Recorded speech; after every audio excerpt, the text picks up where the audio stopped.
Muito bem, vamos para a nossa aula 28 aqui com o compadre Marcos, continuando os tópicos do nosso edital. Agora vamos falar de morfologia e perfis do solo.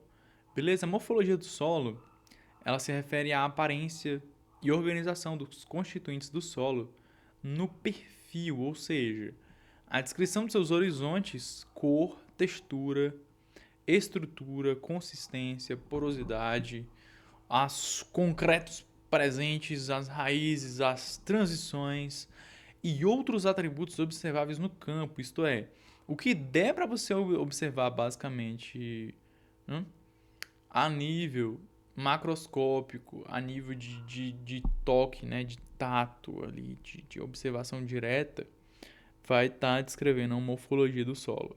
Então a descrição visa reconhecer padrões de formação, classificação e uso do solo. Uso do solo, próxima aula. Ou a próxima da próxima. Perfil do solo. Perfil do solo é a exposição vertical dos horizontes do solo, que mostra o arranjo sequencial das camadas formadas por processos pedogenéticos ao longo do tempo, tá bom? Cada horizonte representa uma fase de formação do solo e guarda registros ecológicos e geológicos. Novamente aqui os principais horizontes. Vamos repetir de novo que é para a gente aprender de verdade, beleza? Horizonte O é o orgânico, vai ter resíduos vegetais em decomposição. O horizonte A é aquele horizonte úmico, né? Úmico mineral. Vai ter uma mistura de minerais e de matéria orgânica, ok?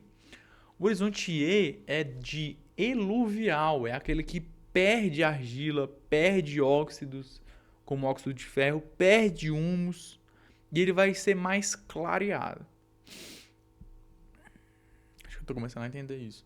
O horizonte B vai ser o horizonte iluvial, aquele que está acumulando, ganhando argila, ganhando óxidos, óxido de ferro, ganhando humus e ele vai ser mais colorido. O horizonte C é aquele que vai apresentar um material de origem. Vai ser já uma rocha alterada, mas ainda pouco intemperizada. Tá certo? Depois o horizonte da rocha matriz, que é o horizonte que a gente vai encontrar a rocha de maneira inalterada. Ok, muito bom, né? Isso aqui, print aí, print. Nem todos os solos possuem todos os horizontes, preste atenção. A presença, espessura e arranjo dos solos vão revelar a idade, o grau de intemperismo e os processos dominantes da formação desse solo aí pra gente, tá bom? Atributos morfológicos do solo que podem ser descritos em campo mesmo.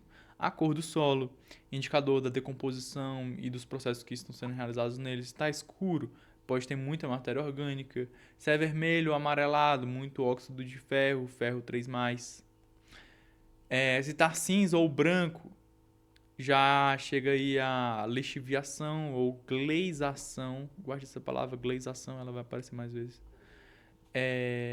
Ou ferro 2+, tá bom?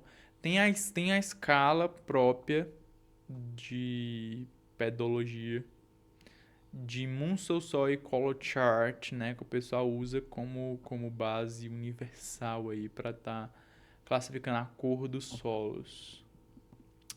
Para a parte de estrutura, vai falar como a forma das partículas do solo se organizam em agregados.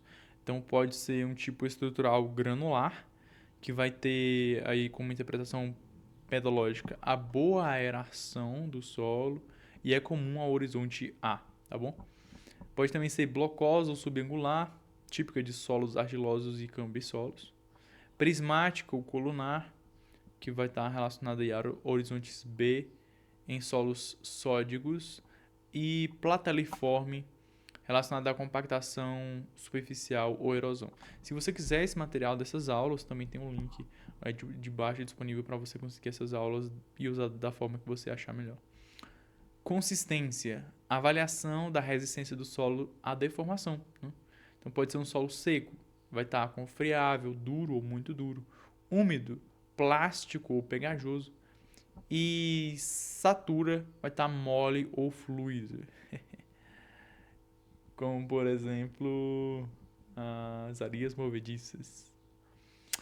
Indica, né, toda essa estrutura aqui de consistência do solo pode estar revelando aí pra gente manejo agrícola, forma de escavação ou de estabilidade.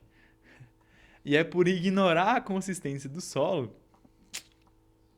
que muita gente no tempo das chuvas bota o trator para fazer trabalho e o que acontece? O trator fica lá, afunda até o eixo. Depois dá trabalho, menino. Dá trabalho, acontece acidente, meu Deus. Ótimo. Porosidade e macroporos. Observa-se poros visíveis e canais quando? Quando a gente tem aí canais de raízes ou galerias de minhocas, né? Vai estar ajudando a ter uma porosidade maior aí no solo e também poros estruturais, de maneira geral, entre os agregados. Raízes, concretos e outros elementos. Raízes indicam o uso atual e estrutura. Concretos, nódulos, né? Indícios de ferro, manganês ou carbonato. Fragmento de rocha, indício de solo raso ou colúvio.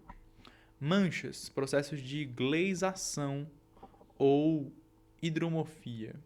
Ok? Transição entre horizontes, tá bom? A transição pode ser abrupta, clara ou difusa, né?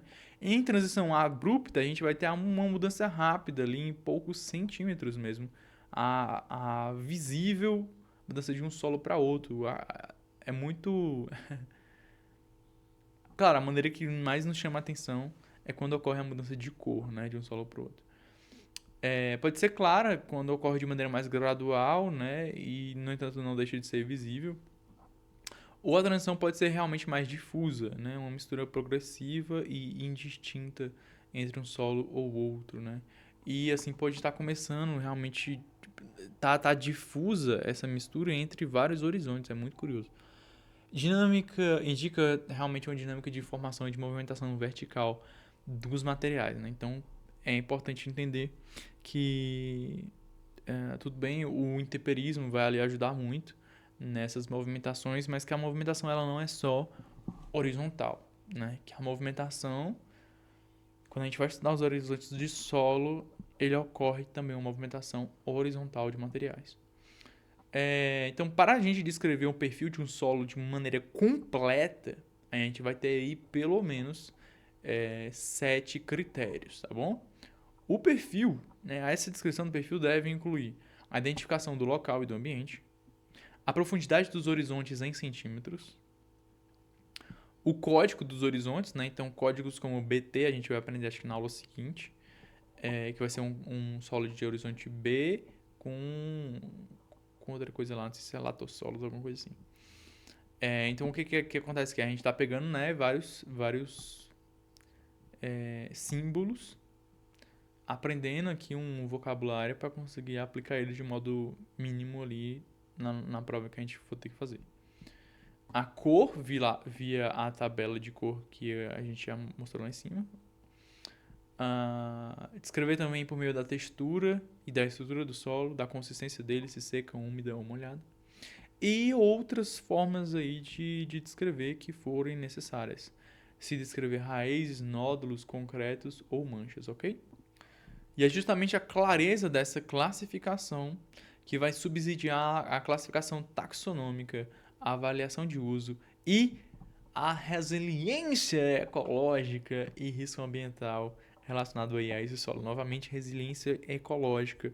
Olha que binômio de palavra aí para você guardar no seu léxico e de repente utilizar como repertório na sua redação. E lembrando que a gente tem um curso de redação, tá aí embaixo o nosso link. Exemplos de perfis típicos no Brasil, né? Latossolo. Precisava que esse fosse a próxima aula, mas já está aqui. Ok, um latossolo vai ter esse perfil de um horizonte A para o horizonte B latossólico, que é um horizonte que vai ser mais profundo e intemperizado, beleza? Vai ter uma maior ocorrência lá no Cerrado e na Amazônia. O argissolo vai ter essa transição do horizonte A para o horizonte B latossólico, eu acho que é esse aqui, BT, né? B latossólico, para o horizonte C, que vai ter aí uma transição textural nítida. vai estar ocorrendo lá na zona de mata, zona da mata, no nordeste mais úmido. Neossolo vai ter essa característica da transição de um horizonte A para o horizonte C, né? Ou de um horizonte A para um horizonte R, onde o solo vai ser mais raso, vai ser um solo mais jovem, e vai ser apresentado em relevos íngremes lá no sertão. Realmente tem muito isso lá. Ou em montanhas. E o queridíssimo gleissolo, né? Palavra horrível. Gleissolo, horizonte A para o B ou C. Aí com bastante saturação por água. Vai estar presente em várzeas, mangues, planícies e aluviais. Beleza? Aplicações: licenciamento ambiental, diagnóstico do solo e capacidade de uso, perícia por contaminação e aerosão, avaliação de profundidade e movimentação, recomposição florestal, escolha de espécies adaptadas ao perfil, análise de impacto em APPs e nascentes, reconhecimento de solos frágeis e saturados e também nas situações de zoneamento ecológico econômico com a questão de mapeamento e classificação pedológica, tá bom? Aqui são algumas das nossas referências e também não deixe de conferir o nosso link aí embaixo para o Redação Nota Máxima da PF. Um grande abraço, meus amigos, até a próxima.